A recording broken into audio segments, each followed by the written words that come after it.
یہ کہانی ایک چھوٹے سے شہر کی ایک معروف بیوٹی پارلر کی مالک عائشہ کی ہے۔ عائشہ کا پارلر شہر میں مشہور تھا، جہاں ہر قسم کے بیوٹی ٹریٹمنٹس فراہم کیے ہوتے تھے جاتے تھے۔ لیکن اس پارلر کی شہرت صرف اس وجہ سے نہیں تھی کہ یہاں کی خدمات بہت بہتر تھیں، بلکہ اس کی حقیقت کچھ اور تھی جو زیادہ تر لوگ نہیں جانتے تھے۔ عائشہ کا خوبصورت چہرہ اور راز عائشہ کی شخصیت بہت دلکش تھی۔ اس کا چہرہ اتنا حسین تھا کہ کوئی بھی اسے پہلی بار دیکھ کر اس کے حسن کا دیوانہ ہو جاتا تھا۔ اس کا حسین چہرہ اور نرم لہجہ ہر گاہک کو اپنی طرف کھینچتا تھا، اور وہ اپنی روزانہ کی کمائی سے خوش رہتی تھی۔ لیکن اس کی حقیقت بہت پیچیدہ تھی۔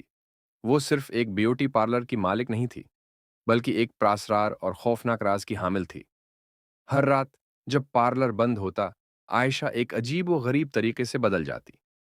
وہ رات کے اندھیرے میں ایک چڑیل کی شکل اختیار کر لیتی تھی، اور اس کا مقصد ہر رات ایک نئی دلہن کا خون پینا ہوتا تھا۔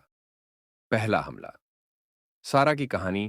یہ سب کچھ اس وقت شروع ہوا جب ایک نوجوان لڑکی، سارا، جس کی شادی ہونے والی تھی، اپنے میک اپ کے لیے عائشہ کے پارلر میں آئی۔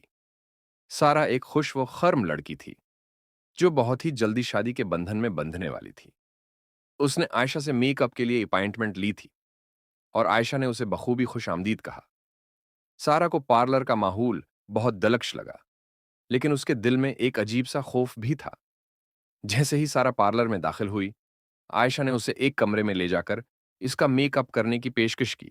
سارا نے جو ہی کمرے میں قدم رکھا، اس کی نظریں پارلر کی دیواروں پر پڑیں، جہاں کئی دلہنوں کی تصویریں لگی ہوئی تھیں۔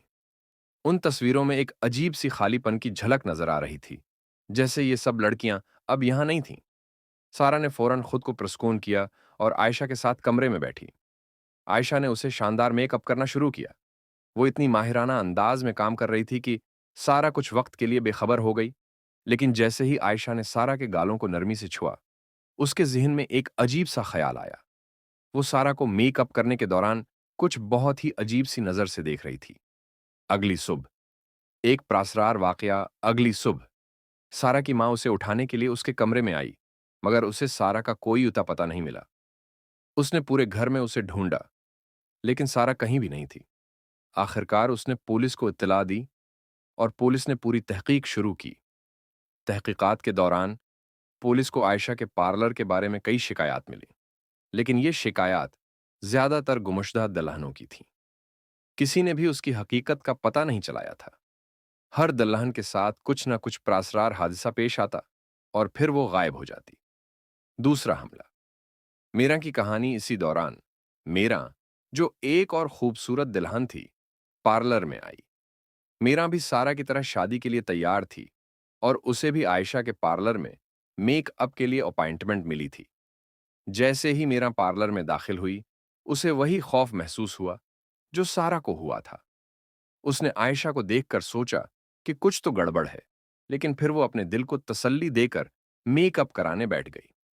عائشہ نے میرا کو پورے دل سے خوش آمدید کہا اور اسے ایک نئے کمرے میں لے گئی، جس میں بہت خوبصورت روشنی تھی۔ میرا نے جب اپنے چہرے پر عائشہ کا بنایا ہوا میک اپ دیکھا تو اس نے کہا، یہ میک اپ بہت خوبصورت ہے، لیکن آپ اتنی خوبصورتی سے کام کیوں کر رہی ہیں؟ کیا آپ کا اپنا کوئی راز ہے؟ عائشہ ہنسی اور کہا، ہر عورت کا راز ہوتا ہے، لیکن کچھ راز ظاہر نہیں کیے ہیں جاتے۔ میرا نے فوراً سمجھا کہ کچھ تو غلط ہے، لیکن اسے ابھی تک اس راز کا پتہ نہیں تھا۔ حقیقت کا انکشاف۔ میرا نے سوچا کہ وہ عائشہ کے راز کو جاننے کے لیے کچھ کرے گی۔ اس نے رات کے وقت عائشہ کا پیچھا کیا اور اس کے دروازے سے اندر جھانکا۔ اسے عائشہ کا چہرہ ایک چڑیل کی شکل میں بدلتا ہوا نظر آیا۔